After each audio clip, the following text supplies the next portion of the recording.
Hello दोस्तों, स्वागत है आपका आपके अपने यूट्यूब चैनल पे। दोस्तों आज ये वीडियो जो बना है वो आपकी कक्षा 10 वाले स्टूडेंट्स के लिए है जो विज्ञान विषय से संबंधित है। विज्ञान विषय के संपूर्ण सिलेबस का ऑब्जेक्टिव क्वेश्चन लेकर के आए हैं, जो आपको एक ही वीडियो में सभी विषय के क्वेश्चन आपको प्राप्त हो जाएंगे। तो चलते हैं आपके अपने इस क्वेश्चन की ओर। तो ये देखिए, ये रहा आपका क्वेश्चन। पहला क्वेश्चन आपके स्क्रीन पर आ गया है। देखिए आपकी स्क्रीन पर ये पहला क्वेश्चन क्या कह रहा है। इसके पहला क्वेश्चन है कि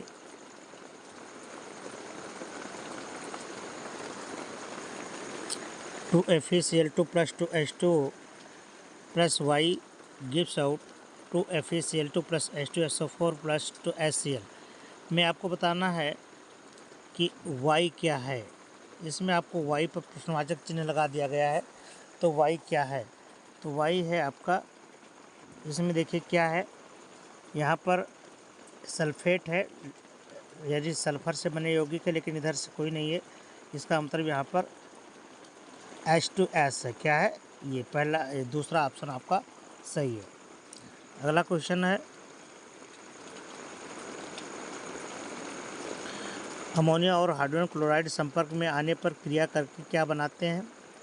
तो ये जब अमोनिया और हाइड्रोजन क्लोराइड जब आपस आते हैं तो ये अब क्रिया करके क्या बनाते हैं? अमोनियम क्लोराइड बनाते हैं, यानी पहला ऑप्शन आपका सही है।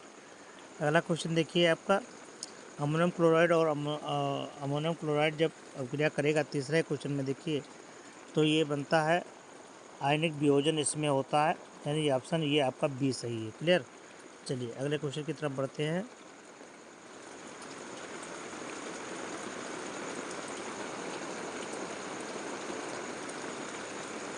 अगला क्वेश्चन है, वह अभिक्रिया जिसमें आयनों के विनिमय से नए यौगिक बनते हैं क्या कहलाते हैं। तो वो कहलाते हैं उभय अपघटन कहलाते हैं। निम्नलिखित में से रासायनिक परिवर्तन कौन सा है? इसमें आपको बताने हैं रासायनिक परिवर्तन किससे कहते हैं या कौन है इसमें उदाहरण। मोम का पिघलना, विद्युत पदार्थ का चुंबकन या विद्युत बल्ब का जलना, लोहे पर जंग लगना, ये आपकी रासायनिक अभिक्रिया है। क्लियर। चलिए अगले क्वेश्चन की तरफ चलते हैं।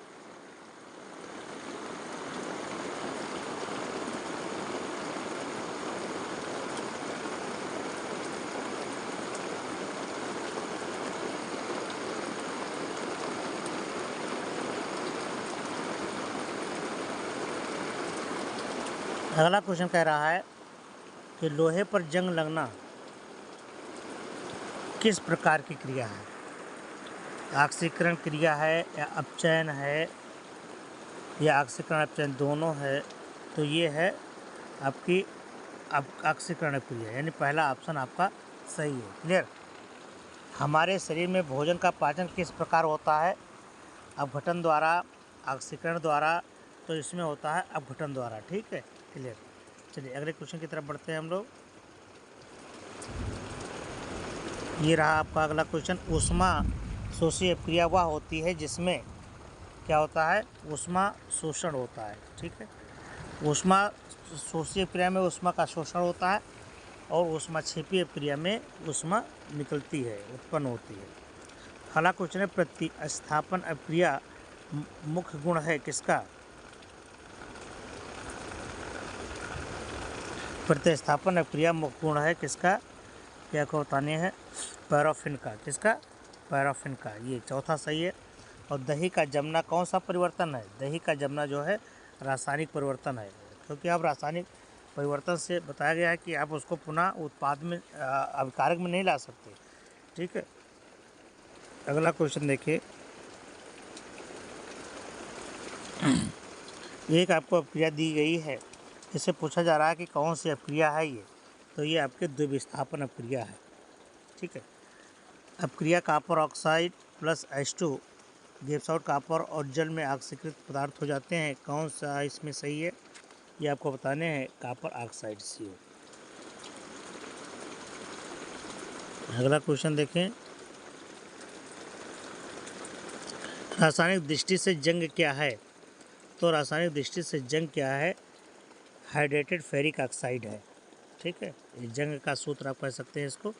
रासायनिक अभिक्रिया में भाग लेने वाले पदार्थों को क्या कहते हैं? तो रासायनिक अभिक्रिया में जो भाग लेने वाला पदार्थ होता है उसे अभिकारक कहते हैं, और इसके फलस्वरूप जो बनने वाला पदार्थ होता है उसको उत्पाद कहते हैं। क्लियर? चलिए आगे बढ़ते हैं।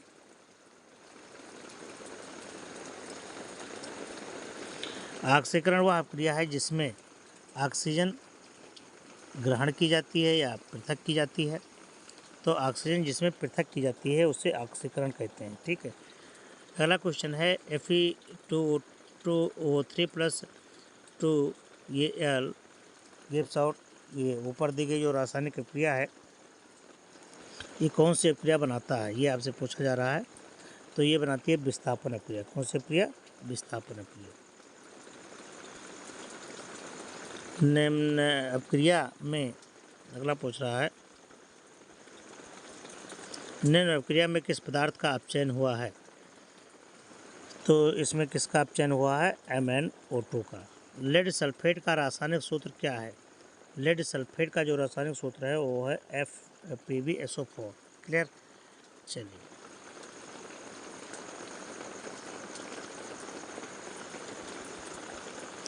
दी गई अभिक्रिया, आपको एक अभिक्रिया दी गई है, उसमें बताना है कि ये अपचायक कौन, इसमें अपचायक कौन सा है?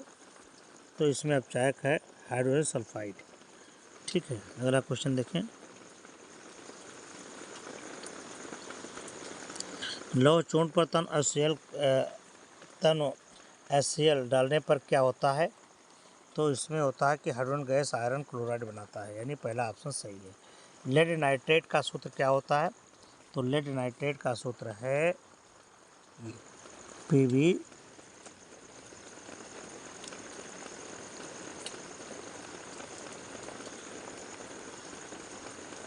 लेड नाइट्रेट का सूत्र है PbNO3 का होल ट्वाइस। ठीक है, ये आपका है ऑप्शन। ठीक है।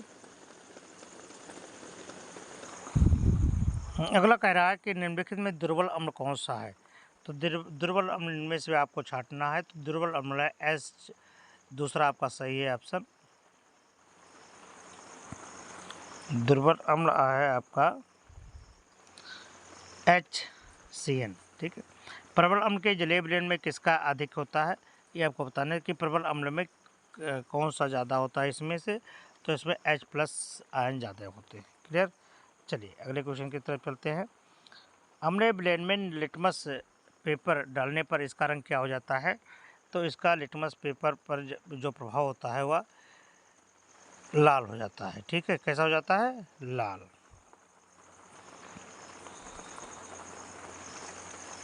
ठीक है। सल्फर डाइऑक्साइड का जलीय विलयन कैसा होता है? सल्फर डाइऑक्साइड का जलीय विलयन अम्लीय होता है। क्लियर? चलिए अगला देखें।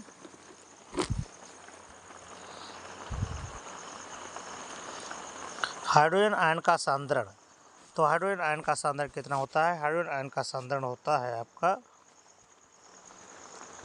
ये 5 होता है। अगला क्वेश्चन है कि एक विलयन में मेथिल ऑरेंज का रंग कैसा होगा?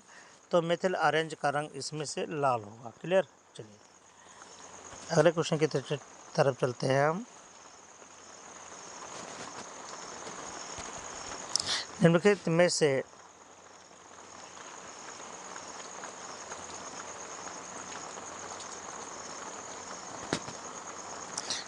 में से कौन सी धातु अम्ल में हाइड्रोजन विस्थापित करती है? तो इसमें मैग्नीशियम है। कौन सा है? मैग्नीशियम। किस विलयन का pH मान 4 और उसमें उपस्थित हाइड्रोजन आयन की सांद्रता है? तो ये है आपका पहला ऑप्शन। अगला क्वेश्चन आ गया आपका 10⁻⁶ MCl विलयन का pH मान कितना होगा? तो इसका -6, इसका मतलब कि इसका विलयन कितना होगा? -6 में होगा। एक विलयन का pH मान 5 है तो ये कैसा होगा? अगर विलयन आपका 5 है, 1 से 6 तक आपका विलयन कैसा होता है? अम्लीय होता है, और 7 आपका उदासीन हो जाता है। ठीक है। तो ये कैसा होगा? आपका अम्लीय होगा। ठीक है।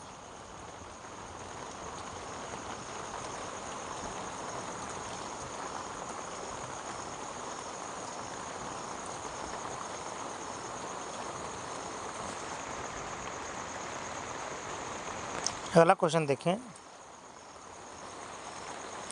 शुद्ध जल का पीएच मान होता है। देखिए कई बार पूछा गया है ये शुद्ध जल का पीएच मान, तो आप लोग इसे बखूबी याद रखें। तो शुद्ध जल का पीएच मान कितना होता है, ये होता है 7। कितना होता है? 7, क्योंकि जो जल होता है वह उदासीन होता है, न अम्ल और न क्षार होता है, इसलिए इसका पीएच मान 7 होता है। हाइड्रोजन आयन सांद्रण पीएच मान इसका 5 - 5 तो इससे पूछा जा रहा है कि इसके मोल प्रति पीएच का मान क्या होगा, तो इसका मान भी 1 होगा, ये होगा यानी 5 होगा। अगले क्वेश्चन की तरफ चलते हैं। विलेन की मोल प्रति लीटर में हाइड्रोजन और आयन सांद्रता 10⁻⁻1 है, तो इसका पीएच मान कितना होगा, तो इसका पीएच मान कितना होगा? 1 होगा। प्रबल अम्लीय में मिथिल ऑरेंज का रंग कैसा होता है, इसका मिथिल ऑरेंज का रंग कैसा होता है? लाल होता है। चलिए अगले क्वेश्चन की तरफ चलते हैं। ABCD आपके एक विलायक है, इसमें पीएच का मान क्रमशः दिया गया है 11, 9.5, 3.5 और 6.5 है। इनमें सर्वाधिक क्षारीय कौन है, ये आपको बताने कि क्षार की मात्रा इसमें किसमें सबसे ज़्यादा है। तो क्षार की मात्रा किसकी है, ये आपको बताने हैं। तो क्षार की मात्रा जो है सर्वाधिक क्षारीय विलयन है, तो वो है आपका 6 इसमें आपको जो क्रमशः दिया गया है वो देखिए, इसको जानने के लिए आपको क्या करना होगा, 1 से 6 तक तो आपका अम्लीय हो जाएगा, 7 पर तो उदासीन हो जाता है, लेकिन 6 से बाहर जब जितने भी होंगे तो वो सब 6, 7 से बाद में होगा वो प्रबल क्षार हो जाएगा, ठीक है। लेकिन इसमें सर्वाधिक क्षारीय विलयन जो होगा वो आपका 11 होगा। कितना? 11। तो ये आपका सी सही होगा, ठीक है, सी ऑप्शन सही है। निम्न में प्रबल क्षार कौन से होते हैं? निम्न में प्रबल क्षार आपका OH है, ये प्रबल क्षार है।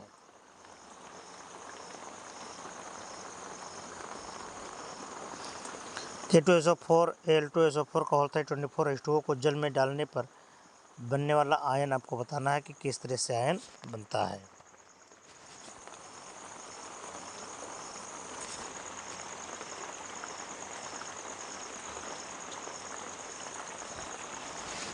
ठीक है, तो ये बनेगा आपका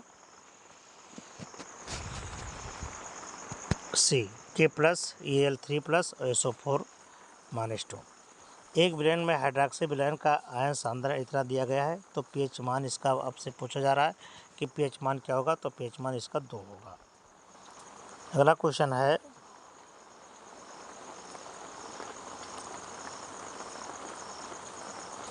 कॉपर सल्फेट विलयन का पीएच मान कितना होता है?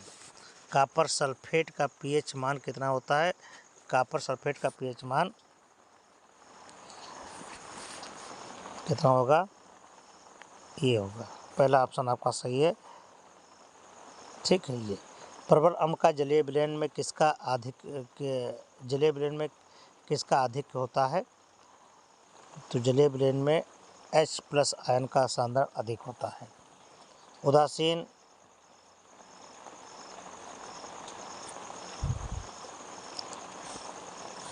ठीक है, ये हो गया, ठीक है। अगले क्वेश्चन की तरफ चलते हैं।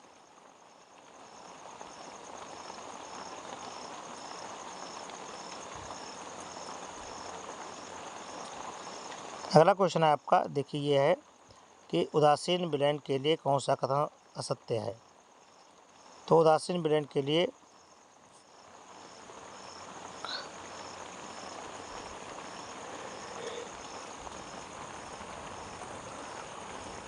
ये उदासीन विलयन के लिए क्या होता है? उदासीन विलयन क्या होता है कि जिसका मान 7 होता है उसे उदासीन कहते हैं, लेकिन जिसका मान 0 होता है, ये बता रहा है, ये ऑप्शन आपका ये सही है, ठीक है, पीएच मान 0 पर। निम्नलिखित अगला क्वेश्चन कह रहा है, निम्नलिखित अम्लीय में लवण क्या है? लवण है सोडियम बाइसल्फेट।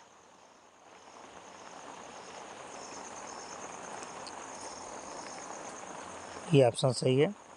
H2S में ब्लेंड का pH मान कितना होता है? H2S में ब्लेंड का मान होता है 7 से कम। एसिटिक अम्ल में अम्लीय हाइड्रोजन परमाणु की संख्या कितनी होती है? ये होती है 1। ठीक।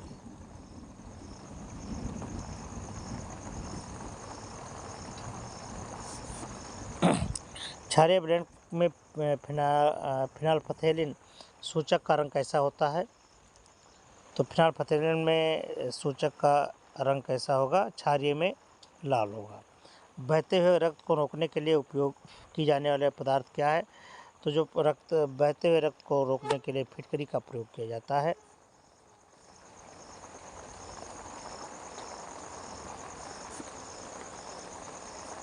ठीक है। अगला है सोडियम कार्बोनेट के जलीय विलयन में कार्बन डाइऑक्साइड गैस अधिकता से प्रवाहित करने पर प्राप्त होने वाला पदार्थ क्या है? तो अधिकता से प्राप्त करने वाला पदार्थ आपका है सोडियम बाइकार्बोनेट। नवसादर यानी अमोनियम क्लोराइड, नवसादर का सूत्र क्या है? अमोनियम क्लोराइड यानी NH4Cl है। इसका रासायनिक सूत्र आपको बताना है। अगला क्वेश्चन है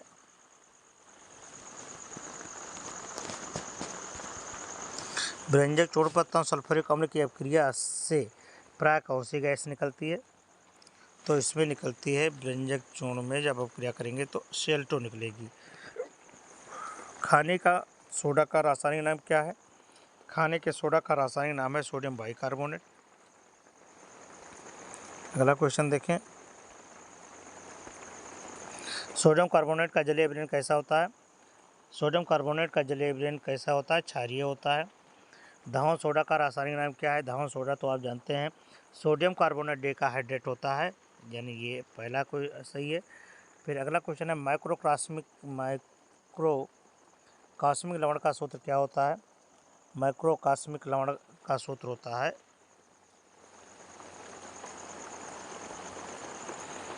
ये होता है। अगला क्वेश्चन देखें।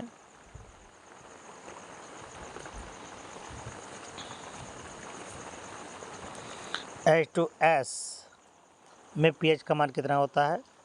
H2S में pH का मान कितना होता है? ये होता है 7 से कम होता है। एसिटिक अम्ल में देखिए ये क्वेश्चन आपको दिखाया गया है, यानी ये क्वेश्चन उसी का रिप्लाई कर रहा है। ये देखिए अगला ये क्वेश्चन है एसिटिक अम्ल एक दुर्बल अम्ल है क्योंकि क्या होती है? ये इसके आयन की मात्रा कम होती है। एक हाइड्रोक्लोरिक अम्ल की शक्ति 10 की घात -2 N है, तो इसका pH मान कितना हो जाएगा? तो इसका pH मान 2 होगा। एक विलयन में अगला क्वेश्चन देखें। एक विलयन में हाइड्रोजन आयन का सांद्रण 1 × 10⁻⁷ मोल प्रति लीटर है, तो विलयन का pH मान कितना होगा? तो विलयन का pH मान कितना हो जाएगा? आपका 7 हो जाएगा। सल्फ्यूरिक अम्ल के अम्लीय हाइड्रोजन परमाणु की संख्या कितनी होती है? ये होती है 1 होती है। ठीक है, चलिए। अम्लीय विलयन का pH मान कितना होता है? अम्लीय विलयन का pH मान 7 से कम होता है। ठीक है, 7 पर उदासीन हो जाएगा, लेकिन 7 से कम हो जाएगा तो वो अम्ल हो जाएगा। संकर लवण कौन है इसमें? तो संकर लवण आपका है, संकर लवण है आपका ये।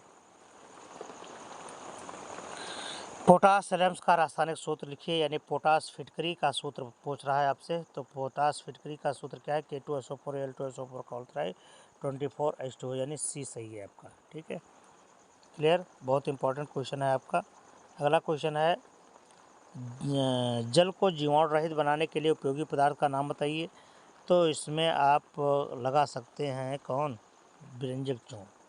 व्यंजक चूर्ण आपका उपयोगी पदार्थ है। ठीक है, ये आग बुझाने के यंत्रों में प्रयोग होने वाले जो पदार्थ है उसको आपको बताना है कि यह आग आग संयंत्र में कौन सी चीज़ प्रयोग में लाई जाती है?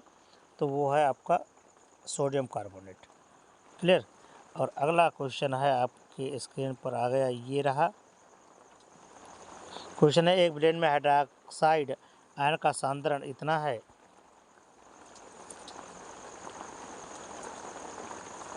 ये इतना है, तो इस ब्लेंड का पीएच मान कितना होगा?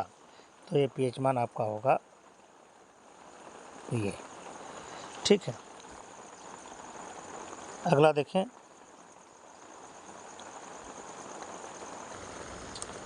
अगला क्वेश्चन है, मैट मुख्यतः होता है क्या? तो मैट जो मुख्यतः होता है वह क्या है? वह सी ऑप्शन सही, कापर सल्फाइड और फेरस सल्फाइड है। फफोलेदार कापर किसका मिश्रण होता है? तो लगभग 2% अशुद्ध कापर होता है इसमें। अगला क्वेश्चन देखें। सल्फर डाइऑक्साइड का जलीय विलयन H2S से क्रिया करके सल्फर अवक्षेपित करता है, इससे SO2 कार्य करता है। तो इसमें कौन सा कार्य है? ये ऑक्सीकारक है। निम्न में से कौन सी धातु अम्ल से हाइड्रोजन विस्थापित नहीं करती है? वो है कापर, यानी सी ऑप्शन सही है आपका, सी। ठीक है, पीतल पूछ रहा है, पीतल क्या है? तो पीतल आपकी एक मिश्र धातु है। पीतल क्या है? पीतल एक मिश्र धातु है। ठीक है, डी ऑप्शन सही है। कॉपर पाराइड को वायु में गर्म करने पर सल्फर को दूर करने की क्रिया को क्या कहते हैं? कहते हैं भर्जन। क्या कहते हैं? भर्जन कहते हैं।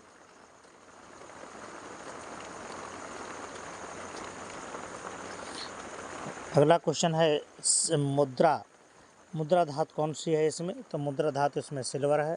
एंटीमनी क्या है? एंटीमनी इसमें उपधातु है। अमलगम क्या होते हैं? अमलगम एक जो है आपका ये यौगिक है। क्या है? यौगिक। अमलगम आपका एक प्रकार का यौगिक है। निम्न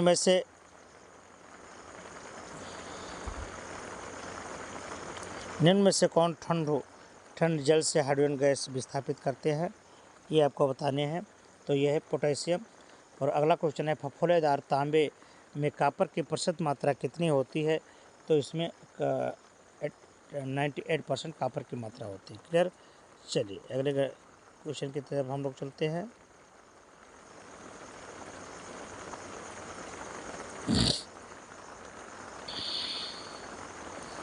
अगला क्वेश्चन है कि ताम्र ग्लास का रासायनिक सूत्र क्या है? तो ताम्र ग्लास का रासायनिक सूत्र क्या है आपका? ये है कॉपर सल्फाइड है। एल्युमिनियम कार्बाइड पर जल की क्रिया करने पर इनमें से कौन सा हाइड्रोकार्बन उत्पन्न होता है? तो इसमें उत्पन्न होता है एसिटिलीन। निम्नलिखित में से कौन सा धातु अम्ल से हाइड्रोजन विस्थापित करती है? ये आपको बताने हैं।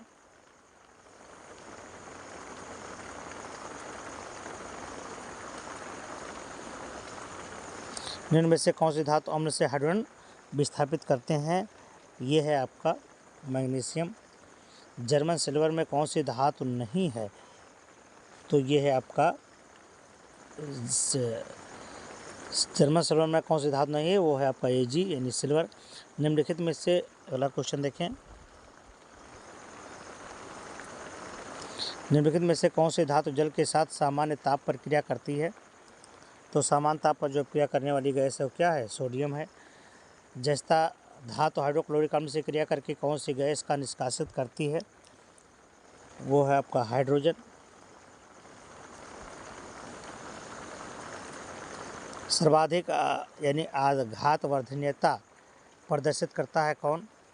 आघात वर्धनीयता जो प्रदर्शित करता है वह है तांबा। परावर्तनीय भट्ठी का उपयोग किस में किया जाता है? परावर्तनीय भट्ठी का उपयोग किया जाता है निस्तापन के लिए। मिश्र धातु, इसमें से बताना है कि आपको मिश्र धातु कौन है? तो कॉपर टिन फास्फोरस ये आपका मिश्र धातु है। अमोनिया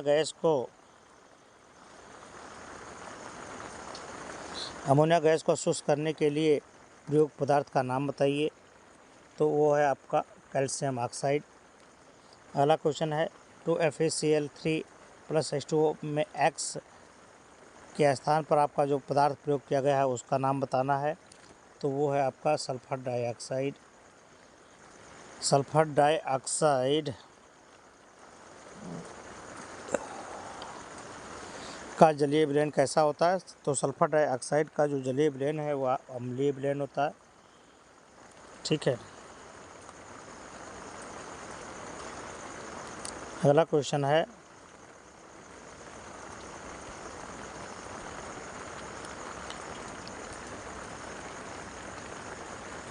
सिल्वर नाइट्रेट विलयन में तांबे के छेलन डालने पर विलयन नीला हो जाता है। ये देखिए, कॉपर आयन की उपस्थिति के कारण। निम्नलिखित में से प्रबल विद्युत अपघट्य नहीं होते हैं। कौन विद्युत प्रबल अपघट्य नहीं होते हैं? ये हाइड्रोजन सल्फाइड।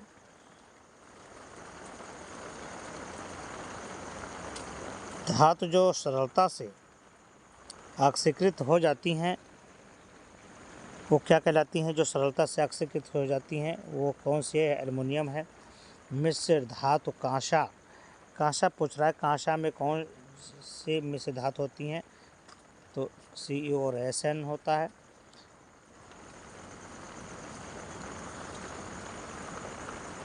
क्लोराइड ऐश का उदाहरण कौन सा है? क्लोराइड ऐश का उदाहरण है हार्न सिल्वर। जर्मन सिल्वर में कौन सी धातु नहीं होती है? तो जर्मन सिल्वर में कौन सी धातु नहीं होती है? ये आपको Ag में बताया गया है।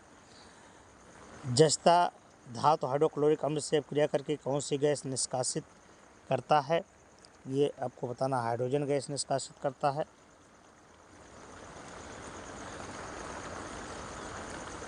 देखिए, आपको 4 ABCD मानक ऑप्शन विभव सभी का दिया गया है। इनमें सबसे अधिक क्रियाशील आपसे पूछा जा रहा है कौन है? तो इसमें सबसे अधिक है 2.71।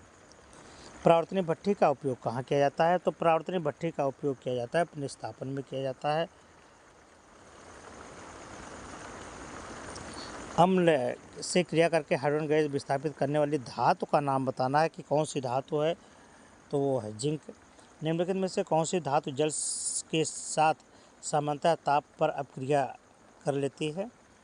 ये आपको बताने हैं। तो ये है आपका सोडियम, अभी आपको इससे पहले भी बताया गया। Copper pyrite. कॉपर पायराइट का जो सूत्र है वो क्या है? कॉपर पायराइट का सूत्र है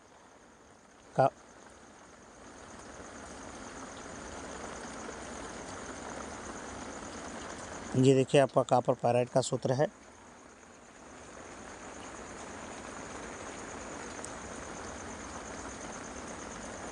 ये कॉपर पायराइट का सूत्र है। और तांबे का अयस्क कौन सा है?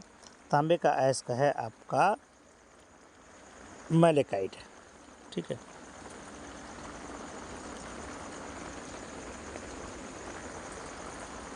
चलिए,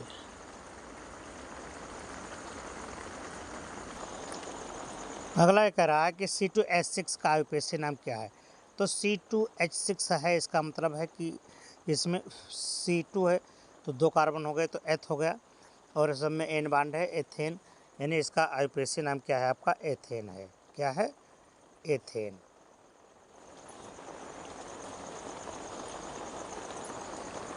ये बी ऑप्शन सही है। एथिल अल्कोहल का आयुपेशीय नाम क्या होता है? तो एथिल अल्कोहल का आयुपेशीय नाम आपका एथेनॉल होगा। क्या होगा? एथेनॉल होगा। दूसरा ऑप्शन सही है। अगला देखिए,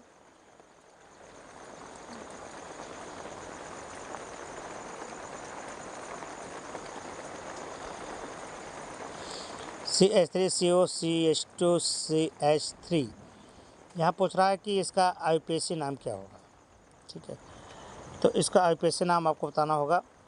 ये इसका नाम है 1 2 3 4 कार्बन है तो इसमें ब्यूटेन हो जाएगा, लेकिन 2 नंबर पर कीटोन समूह जुड़ा है तो इसका नाम हो जाएगा 2-ब्यूटेनोन। क्या होगा? 2-ब्यूटेनोन। एसिटिक एसिड का क्रियात्मक समूह क्या होता है? तो एसिटिक एसिड OH जहाँ होगा वो आपका क्रियात्मक समूह हो जाएगा, यानी ये आपका सही है। ठीक।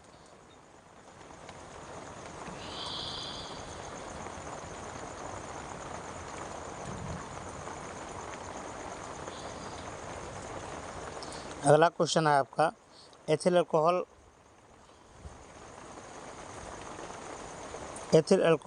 NaCH4OH का IUPAC नाम क्या है? तो ये तो आपको बताया गया एथेनॉल है। ये आपका एथेनॉल है। क्या है? एथेनॉल।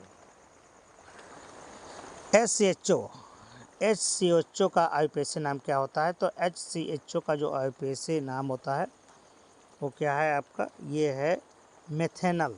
क्या होता है? CHO समूह जुड़ा हुआ है तो मेथेनॉल हो जाएगा। अगला क्वेश्चन देखें, एसिटिक एसिड का IUPAC नाम क्या है? एसिटिक एसिड का जो IUPAC नाम है हो जाएगा एथेनोइक एसिड। CH3COCH3 का IUPAC नाम क्या है? तो इसका नाम हो जाएगा प्रोपेनोन। क्या हो जाएगा? 3 कार्बन है तो इसलिए प्रोपेनोन हो जाएगा। अगला क्वेश्चन देखिए, नवा क्वेश्चन है,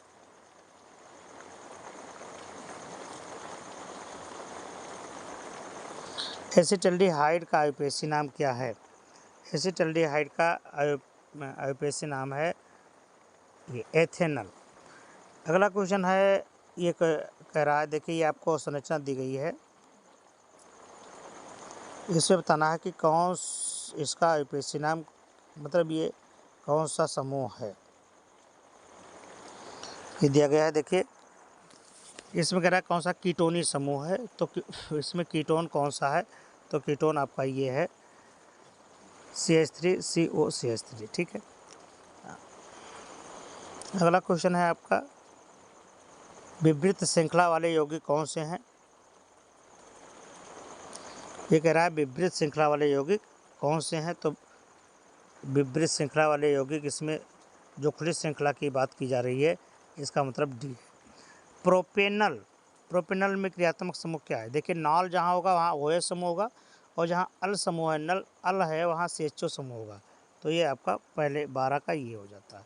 निम्नलिखित में एल्केन का सूत्र क्या है? तो एल्केन का सूत्र क्या होता है? CnH2n+2 होगा, यानी कार्बन में 2 से दूना होकर के 2 जुड़ जाएगा, वो आपका एल्केन का सूत्र हो जाएगा। तो इसमें आपको एल्केन का सूत्र ढूंढना है।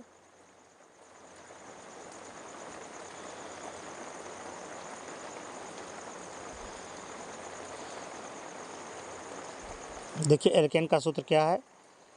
C12, तो 12 दूना 24 से पहला होगा नहीं, 12 दूसरा तो और गलत है। यहाँ देखिए C में 12 दूना 24 और 2 26, बस ये सही है आपका, C ऑप्शन आपका सही है। ठीक है। अगला है, सोडियम एसीटेट को सोडा लाइम के साथ में गर्म किया जाता है, यानी अपक्रिया किया जाता है तो क्या होता है? तो आपकी मीथेन गैस बनती है। एल्युमिनियम कार्बाइड जल से अपक्रिया करके क्या देता है? एल्युमिनियम जो अपक्रिया करके देता है वह है आपका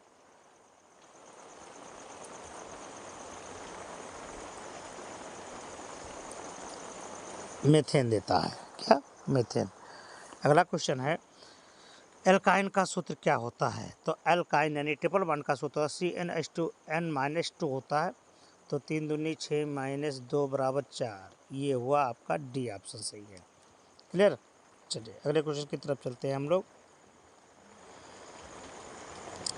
एसिटिक अम्ल में अम्लीय हाइड्रोजन परमाणुओं की संख्या कितनी होती है?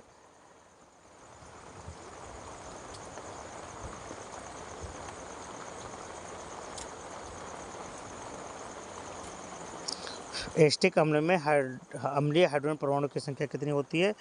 तो ये होती है 4। निम्नलिखित में असंतृप्त यौगिक कौन है? तो असंतृप्त यौगिक में आपको जहाँ डबल बॉन्ड या ट्रिपल बॉन्ड होता है वो आपका असंतृप्त यौगिक होता है, तो ये आपका C2H4 है। क्लियर? चलिए अगले क्वेश्चन की तरफ चलते हैं हम लोग। एथिलीन क्षारीय के एमिनो के साथ में अपक्रिया करके क्या देता है? ये अपक्रिया करके देता है ग्लाइकॉल। निम्नलिखित में एल्कीन कौन है? एल्कीन आपको बताने हैं CN, ये जितना भी है ये सही है, CnH2n है, तो जहाँ कार्बन की संख्या दूनी हो जाती है, हाइड्रोजन की दूनी हो जाएगी कार्बन से, बस वही आपका एल्कीन हो जाएगा। अगला क्वेश्चन है, प्राकृतिक गैस का मुख्य अवयव कौन है? देखिए प्राकृतिक गैस का मुख्य अवयव है आपका मीथेन, और मिट्टी के तेल में कार्बन परमाणुओं की संख्या कितनी होती है, ये आपको जानना बहुत ज़रूरी है। ये है आपका 11 से 16। क्लियर। चलिए अगला क्वेश्चन आ गया आपके स्क्रीन पर।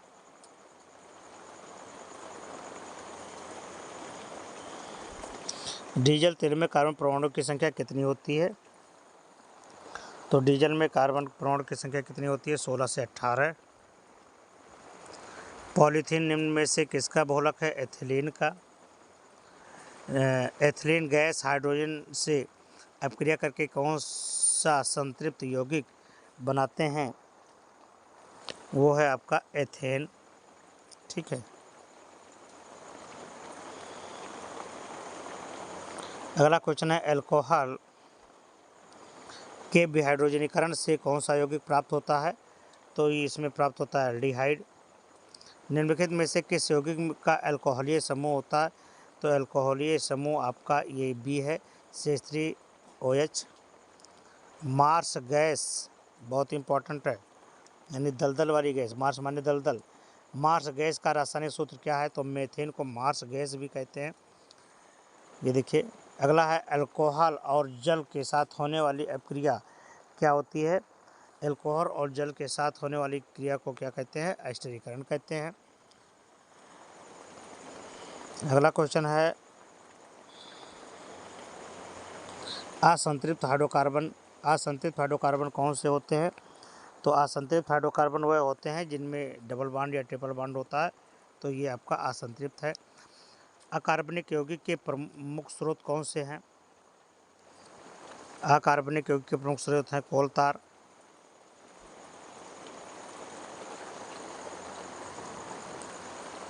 एरोमेटिक यौगिक कौन से हैं?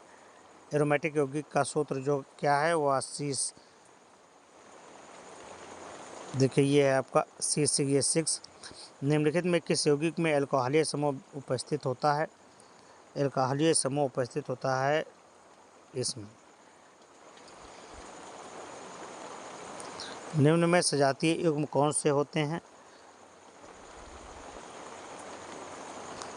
निम्न में सजातीय युग्म कौन से होते हैं? ये है आपका, ये है तीसरा।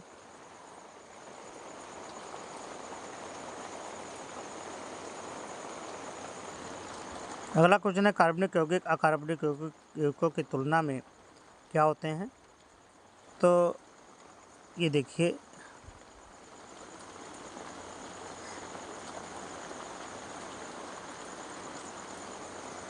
ये सही है आपका, ये डी सही है। अगला क्वेश्चन है, प्रोपेनॉन नहीं प्रोपेन का सूत्र क्या होता है? तो प्रोपेन का अर्थ होता है कि कार्बन कितने होंगे? 3 कार्बन होंगे। जहाँ 3 कार्बन होंगे और हाइड्रोजन 8 होगा उसे प्रोपेन कहते हैं। तो ये ऑप्शन आपका सही है। और प्रोपेनॉल COS समूह जहाँ जुड़े OH समूह जुड़ जाएगा उससे कहते हैं प्रोपेनॉल। तो ये प्रोपेनॉल का सूत्र क्या है? C3। ये आपका प्रोपेनॉल है। ठीक है।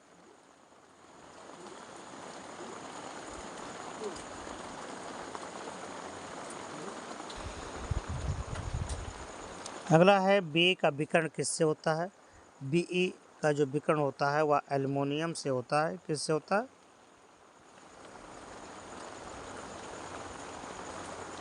एल्युमिनियम से।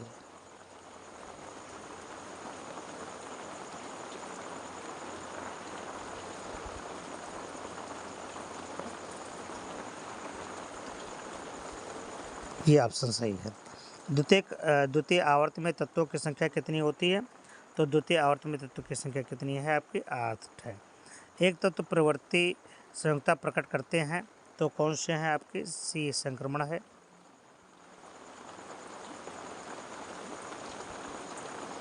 अगला है, क्षार धातुएं कौन कौन सी होती हैं?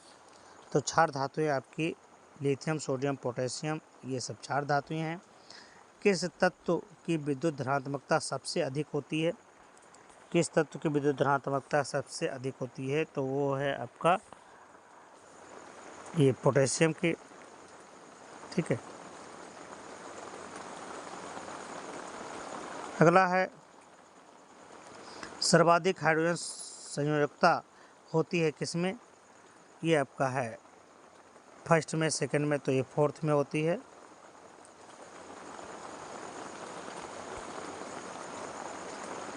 ये भी सी डी परमाणु में 4 परमाणु क्रमांक क्रमशः 9, 11 इतना है।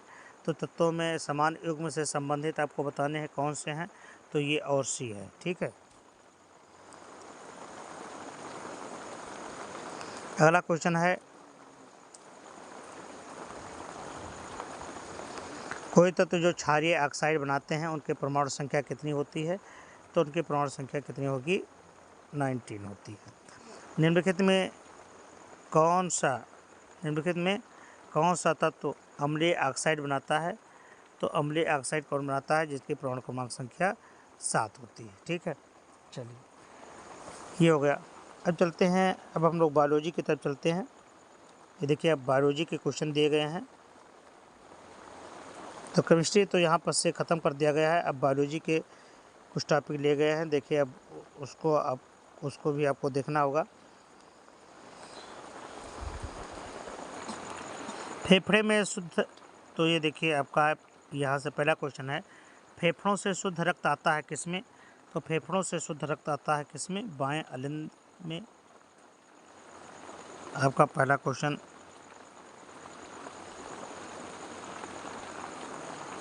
ये सही है पहला।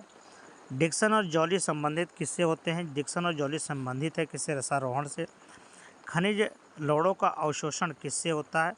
जो खनिज लवण होते हैं उनका अवशोषण होता है जड़ों के द्वारा। किसके द्वारा? जड़ों के द्वारा होता है। रंध्र का संबंध किससे होता है? जो रंध्र होते हैं वो वाष्पोत्सर्जन का कार्य करते हैं।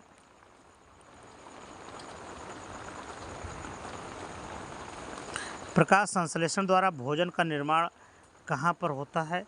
तो ये आप जानते हैं कि प्रकाश संश्लेषण कहाँ होता है? पत्तियों में होता है। मनुष्य में फोलिक अम्ल की कमी से कौन सा रोग उत्पन्न हो जाता है? तो मनुष्य के जो फोलिक एसिड होती है भाई, वो विटामिन जब रक्त की कमी होती है फोलिक एसिड की, तो एनीमिया हो जाता है, रक्त की कमी, रक्ताल्पता हो जाता है। अगला क्वेश्चन है, अग्न्याशय रस किसके पाचन में सहायता करता है? तो अग्न्याशय रस जो होता है वह प्रोटीन, कार्बोहाइड्रेट और वसा के पाचन में सहायता करता है।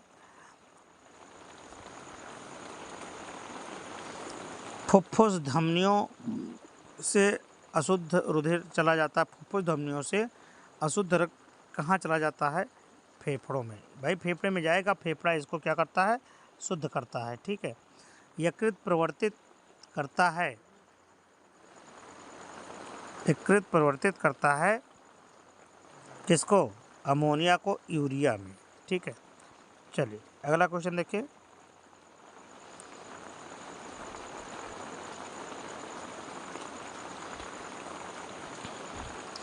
केवल नर में पाई जाती है। कौन सी चीज़ इसमें केवल नर में पाई जाती है ये आपको बताने हैं। प्रोस्टेट। तो प्रोस्टेट केवल नर में पाई जाती है। मनुष्य में दुग्ध ग्रंथ रूपांतरित रचना किसकी है? तो ये रूपांतरित रचना है श्वेत की, श्वेत ग्रंथ की। ठीक है। हीमोग्लोबिन महत्वपूर्ण भूमिका निभाता है किसमें? ये भूमिका निभाता है श्वसन में। आहारनाल की सी आकार की संरचना क्या होती है? भाई ये आपको बताने हैं। तो सी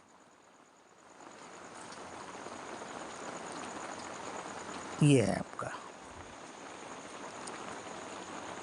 मनुष्य के प्रत्येक जबड़े में चौड़क दंतों की संख्या कितनी होती है? तो ये है आपके,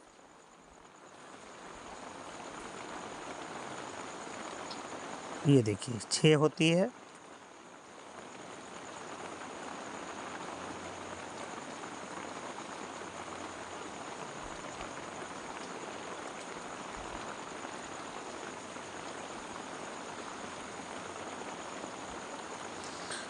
त्वचा में प्रमुख उत्सर्जी अंग मनुष्य में उत्सर्जी अंग प्रायः क्या है? तो ये आपकी त्वचा है।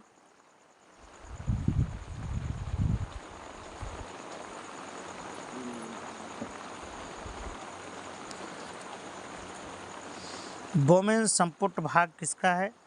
बोमेन संपुट भाग है ब्रेक नलिका का। आहार नाल में पेशीय संकोचन को क्या कहते हैं? तो इसमें कर्मानुकंचन कहते हैं, उसको क्या कहते हैं? कर्मानुकंचन कहते हैं।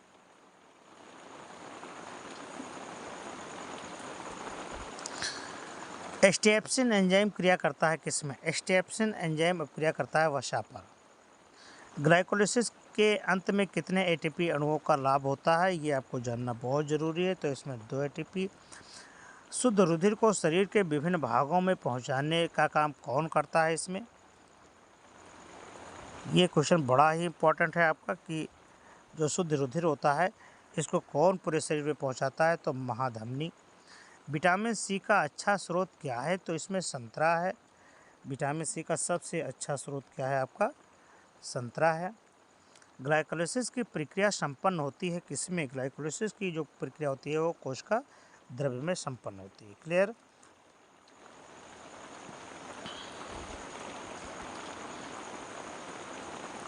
अगला क्वेश्चन आ गया आपके, ये है पौधों में पत्तियों में बने खाद्य पदार्थों का स्थानांतरण। तो देखिए जो स्थानांतरण होता है भोजन का वह फ्लोएम के द्वारा होता है, और जो खनिज तथा जल का अवशोषण होता है वह जाइलम द्वारा होता है। इस चीज़ को आपको ध्यान में रखना होगा, वरना जाइलम और फ्लोएम में आप अंतर कर बैठेंगे। तो ये है आपका फ्लोएम के द्वारा। मनुष्य के मुख में लार ग्रंथियों की संख्या कितनी होती है? तो 3 जोड़ी लार ग्रंथियाँ पाई जाती है। क्लियर? चलिए,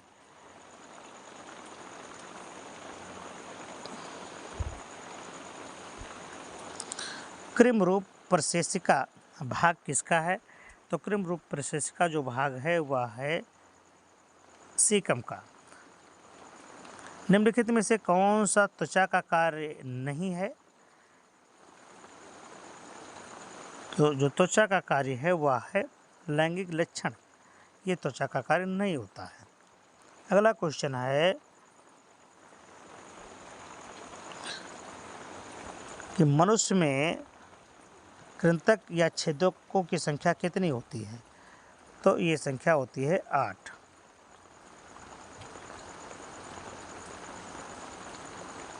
ठीक है।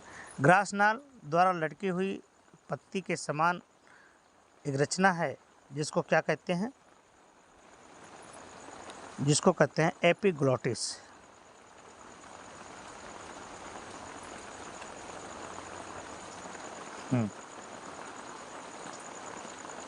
क्या कहते हैं? एपिग्लोटिस। अगला क्वेश्चन है पल्मोनरी सिरा खुलती है कहाँ? तो जो पल्मोनरी सिरा है वह खुलती है बाएं अलिंद में। ठीक है। अगला क्वेश्चन है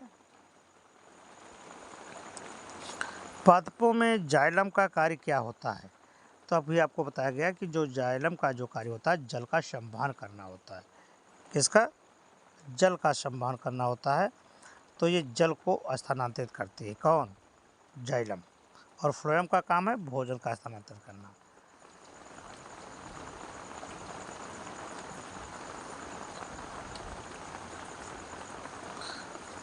तो ये है आपका जाइलम का कार्य क्या होता है? जल का संवहन करना। ठीक है।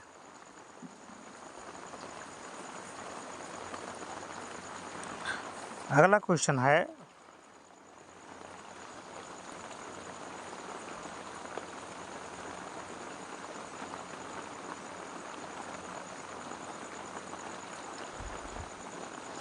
जल में घुलनशील होता है। तो बी और सी, ये आपका ऑप्शन सी है। देखिए जो विटामिन होती है वो जल में घुलनशील होती है और वसा में। 2 प्रकार की विटामिन होती है। तो कौन कौन सी यहाँ पर जल और वसा में घुलनशील विटामिन होंगी? तो देखिए 2 ही विटामिन जल में घुलनशील होती हैं, बी और सी। ये जल में घुलनशील है। ठीक है। और ए, डी, ई और के, ये जो आपकी विटामिन है ये वसा में घुलनशील विटामिन है। ए, डी, ई, के। ठीक है। ए, डी, ई, के आपकी वसा में घुलनशील विटामिन है, और बी और सी आपकी जल में घुलनशील विटामिन है। ठीक है। चलिए इसको याद रखना।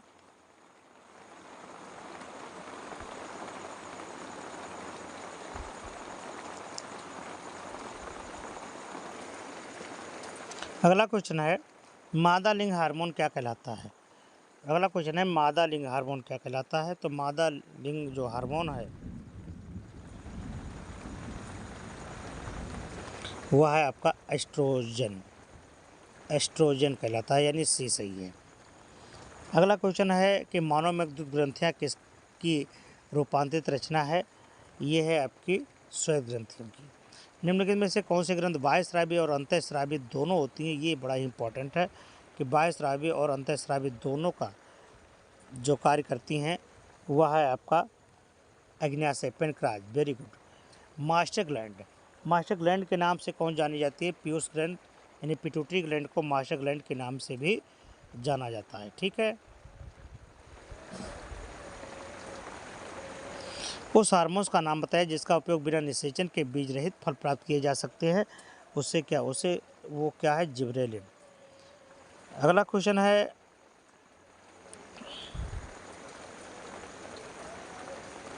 इंसुलिन हार्मोन स्रावित होता है कहाँ से। इंसुलिन हार्मोन जो होता है अग्न्याशय से स्रावित होता है। ऑक्सीटोसिन का स्रावण कहाँ किया जाता है, कहाँ से होता है, मतलब ऑक्सीटोसिन का स्राव जो होता है वह पिट्यूटरी ग्लैंड से होता है। अगला क्वेश्चन है पतझड़ से संबंधित हार्मोन्स कौन से होते हैं। तो पतझड़ से संबंधित जो हार्मोन्स है वो एब्सिसिक एसिड है। पीयूष ग्रंथ की पश्चपाली में निकलने वाला हार्मोन्स क्या है। तो वो है आपका वैसोप्रेसिन हार्मोन्स है। अगला क्वेश्चन है मनुष्य के मस्तिष्क में पाई जाने वाली अंतःस्रावी ग्रंथि कौन सी होती है। तो अंतःस्रावी ग्रंथि होती है पीयूष ग्रंथि होती है।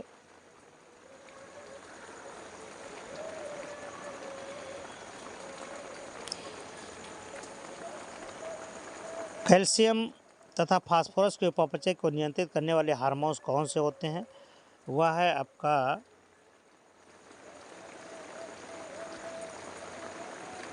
पैराथायराइड्स। प्रकाश की ओर उन्मुख होने वाले पदार्थ प्ररोह को क्या कहते हैं। उसको कहते हैं फोटोट्रोपिज्म कहते हैं।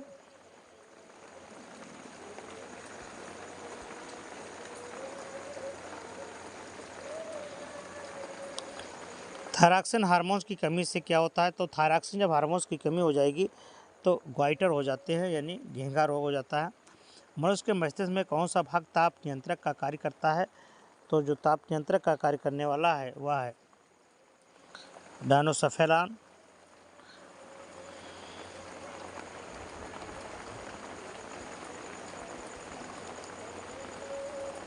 यदि किसी मनुष्य में प्रतिवर्ती क्रियाएं नहीं हो रही हैं, उसके तंत्र का कौन सा भाग क्षतिग्रस्त हो गया है, जान लीजिए। तो मेरुरज्जु हो जाता है। क्या है, मनुष्य के मस्तिष्क का कौन सा भाग सर्वाधिक विकसित होता है। तो वो है आपका सेरिब्रम। ठीक।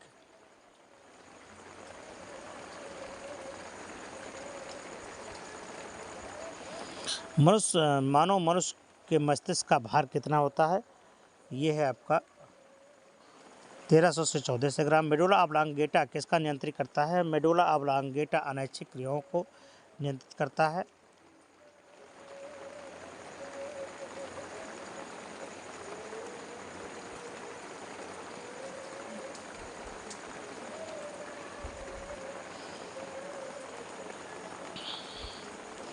मेरुरज्जु से निकलने वाली मेरुतंत्रिकाओं की संख्या कितनी होती है। तो ये तंत्रिका होते हैं 31 जोड़ी। मनुष्य के वृषण यानी पुरुष के वृषण द्वारा स्रावित हार्मोन्स का नाम बताना है आपको।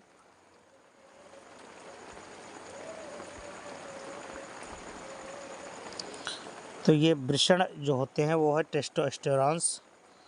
अगला क्वेश्चन है किस हार्मोन की कमी से मधुमेह रोग हो जाता है। इंसुलिन, ये तो आप जानते ही हैं कि ये इंसुलिन की कमी से मधुमेह हो जाता है। ये पहला सही है। ठीक है। अगला देखें,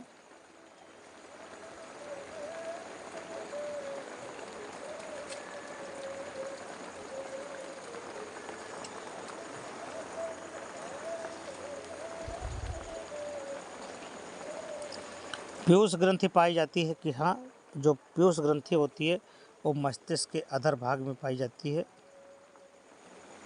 ठीक है। कौन सा पादप हार्मोन कोशिका विभाजन में सहायक है, ये आपको बताने हैं। कौन सा हार्मोन पादप विभाजन में सहायक होते हैं, वो है साइटोकाइनिन। हार्मोन क्या होती है? हार्मोन जो होती है वो एक प्रकार की प्रोटीन होती है, ठीक है।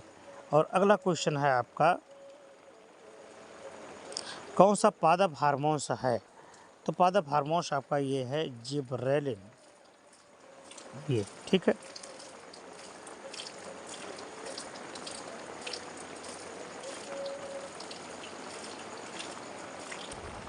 अगला है, निषेचन के बाद फल में बदलता है कौन? इसमें बताना है आपको, ये अंडाशय बदलता है।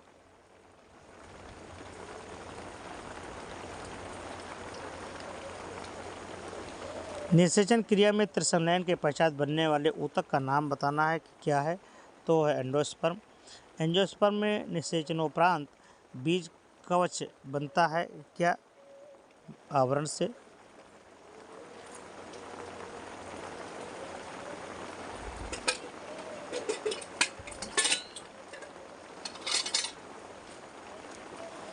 ये बनता है आवरण से। निषेचन के बाद पुष्प का कौन सा भाग फल में बदल जाता है, ये आपको बताने हैं अंडाशय।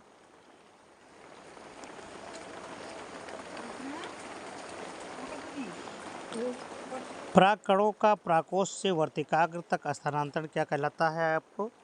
ये कहलाता है परागण। द्विनिषेचन विशेष लक्षण होते हैं किसमें? आवृतबीजी में।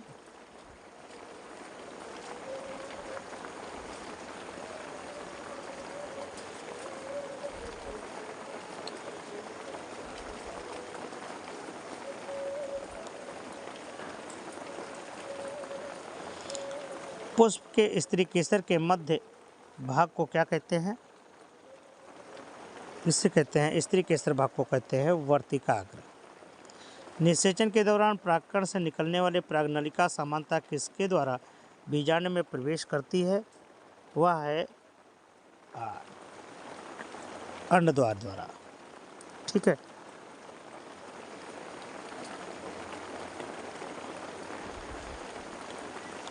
अगला क्वेश्चन है, पुष्प के कितने भाग होते हैं?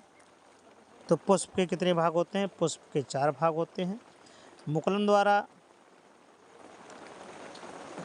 अलिंगी जनन निम्नलिखित में से किस जंतु में होता है? ये होता है हाइड्रा में।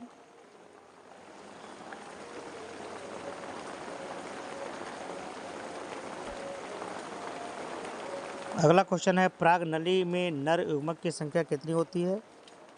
तो नर युग्मक की संख्या होती है 2, ठीक है।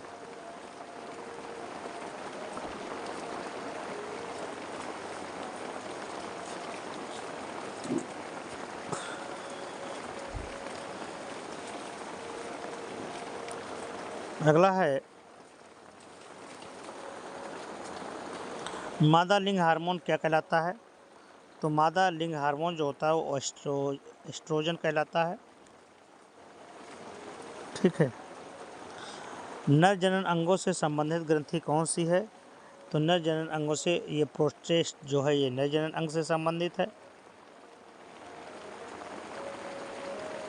परिवार नियोजन को का जो इसमें अस्थाई विधि है वो क्या है? तो परिवार नियोजन की जो अस्थाई विधि है वो है वैसेक्टॉमी। चाहे ट्यूबेक्टॉमी हो या वैसेक्टॉमी हो, दोनों अस्थाई है। स्वद्विगुणन की क्षमता किसमें पाई जाती है?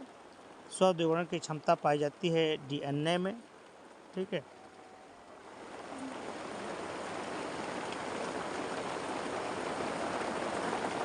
अगला क्वेश्चन है, ईस्ट में अलैंगिक जनन प्रायः होता है। ईस्ट में अलैंगिक जनन प्रायः मुकुलन द्वारा होता है। विखंडन द्वारा अलैंगिक जनन किस में होता है? विखंडन द्वारा अलैंगिक जनन स्पायरोगायरा में होता है। हाइड्रा में अनुकूल परिस्थितियों में अलैंगिक जनन होता है किसके द्वारा?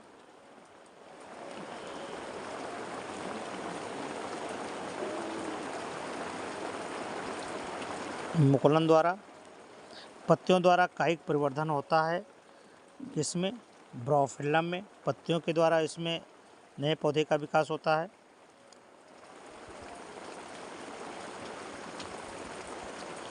शकरकंद में कायिक प्रवर्धन होता है किसके द्वारा? शकरकंद में कायिक प्रवर्धन होता है जड़ द्वारा।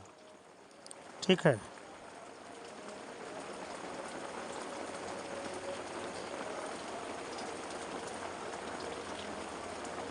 तो ये रहा आज का वीडियो। हम फिर मिलते हैं आपको अगले वीडियो में। तब तक के लिए नमस्कार।